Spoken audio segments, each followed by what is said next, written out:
All right, so lesson 4A, functions, translations, domain, and range. Okay, so it says, first off, on this first piece, determine which ones are a function, which aren't. What's our kind of gauge for figuring out things are functions or not? Correct, vertical line test. So you're looking for stacked points. If there's any points below each other, it's not a function. So this is a no, because there's a point here, a point here. There's two values at the x location for y. So that's a no. Okay, the second one is good. The bottom left one is good. And then we know from Math 30 that the bottom right one is no good. That's the plus or minus radical one, right? The inverse of a radical or parabola. So no good. Okay, this one's good. This one's not good. Got stacked points there. Stacked points there. Whoops, it's an X. And that one's good. Okay, so again, vertical line test is what you kind of used to see if functions are functions. That vertical line test just means that when you take your pencil or finger across the function, if your finger or pencil hits the function at two locations, it's not a function. Okay, class example 2, f of x equals x squared plus 3. Find what is f of 2. So that would be 2 squared plus 3, so 7. F of negative 1. Negative 1 squared plus 3, 4. F of x plus 3, so we have x plus 3 squared plus 3. So we're going to FOIL that out real quick. You'd get x squared plus 6x plus 9 plus 3 for a final expression of x squared plus 6x plus 12.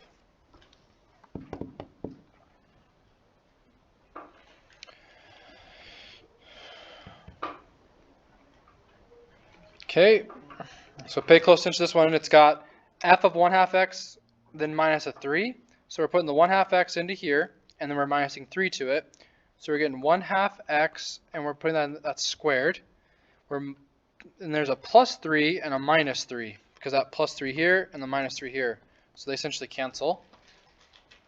So this guy works out to be 1/2 x squared would be 1/4 x squared. Okay, 1/4 x squared.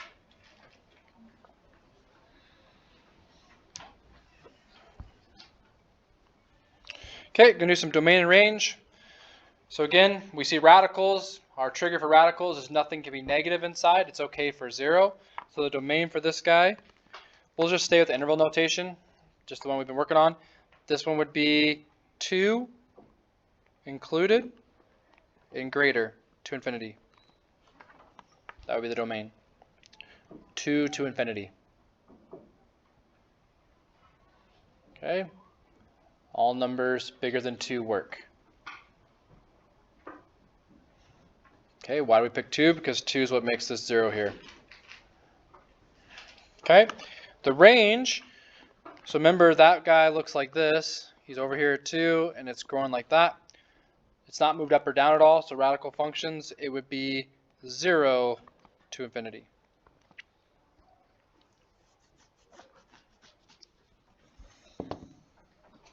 Okay, a little trickier one here.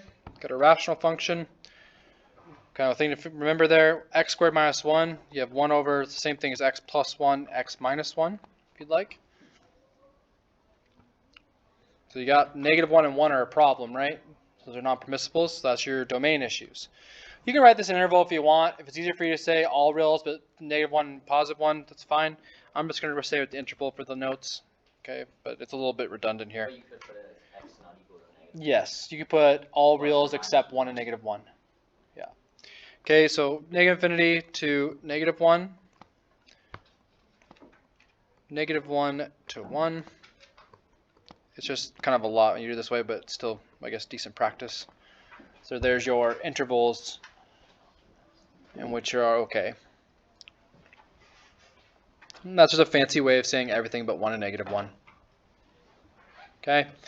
Your range, this one's a little tricky. Kind of had to look at the graph on this. The graph goes from negative infinity to negative 1, because you're kind of testing the critical points. And then there's nothing until from 0 to infinity.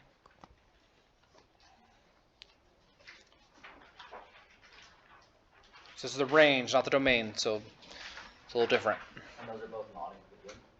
Correct. So the reason the 0 is not included, because remember the bottom growing faster thing? Bottom growing faster means your horizontal asymptote is 0. So that's why this one's here. This one's negative 1 because there's a gap between those two asymptotes where that bottom parabola is coming down. So it's like the max, the bottom. I can show it to you after the notes here on Desmos real quick.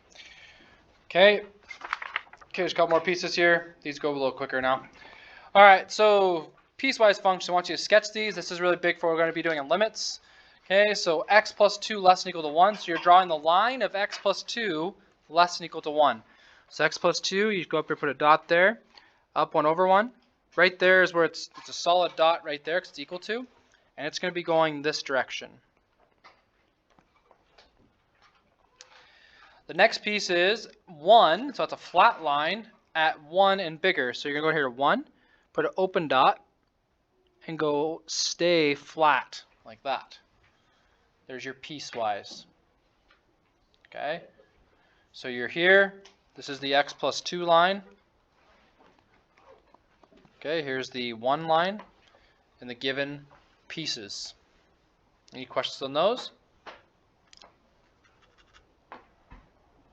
Okay, you guys good with open dot, closed dot there? Why did you start the x plus 2 line where you did? I started it right here. This is 1 for x, and so I had to be. But on the y-axis, why did you? Oh, that's Or does plus. it matter? It's no, it does plus 2. Oh, So up 2 is my y-intercept. Oh, your y-intercept. Y-intercept's up 2. Yeah. He asked why I started up 2. Okay, good. Any other questions? We're good there.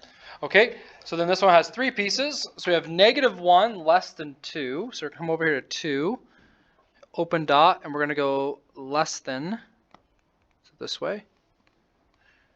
Okay, we have x between 2 and 4, so that's going to be up 1 over 1, so right there. It's open dot as well. That's an open dot. I missed it here. Let me try it again. Okay, so there's the x between 2 and 4.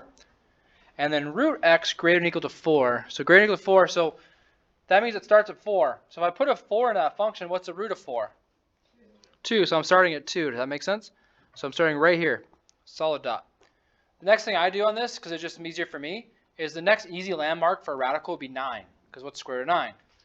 3. So I come over to 9, I put a dot at 3, I'm good to go now. Just kind of draw my little radical graph going in that direction. Okay, any questions on those? Okay, just a couple of food for thought here. Even and odd functions we'll talk about when we come to our calc stuff. So we have even functions are like your parabolas, your even degree functions, and they're all symmetric. Parabolas and even functions, the w's and all those things are symmetric. Odds are symmetric about the origins. They're more of a diagonal symmetry of coming at it this way. Okay, so I fold this, it'd fold up that way for odds. Okay, so odds are a little bit more symmetric around the origin. Evens is more symmetric around the y-axis. Now these are, every function's not symmetric. These are just types of symmetry that come within functions. Okay. All right, a little bit of translation, transformation, and that will be it for this one. Okay, so translations and transformations. So we have a times f b of x minus h plus k. These are all things to remember from Math 30. Vertical stretch is a. Negative a means a vertical flip. B, remember it's 1 over b is your horizontal stretch. You flip it for the b when it's given in the function. Reflection's negative b, so that'd be a horizontal flip. Horizontal shift is h, and vertical shift is k. All the same stuff for trigonometry, except for just a little bit different wording. Like amplitude is your a on front, that's the height of the curve. Okay, you can flip the amplitude, so you can start low instead of high if you were sine. Your period is always 2 pi over b or 360 over b. You can reflect your period, okay, across the y-axis.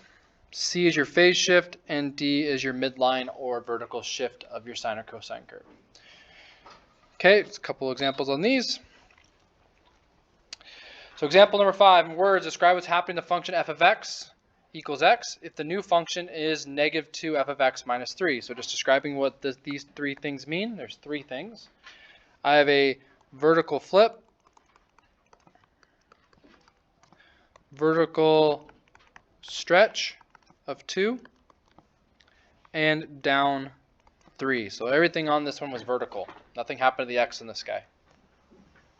Everything was a vertical move. Okay. Last one says example 6. So it says, given the function is shown, determine the new equation given the transformation original point of 1, 1. So this point here was at 1, 1, and now it's here. So what was the transformation? So what I kind of did was, well, the given function is just the absolute value graph of y equals absolute value of x. How did that change? What do you guys see, or what do you think? Right 4. So how do we do that into the function? X minus 4. Good. So you have an x minus 4. Okay, so vertical flip. So that means I have a negative out here. Is there a vertical stretch? Yeah, see, it's over 1 down 2 this time.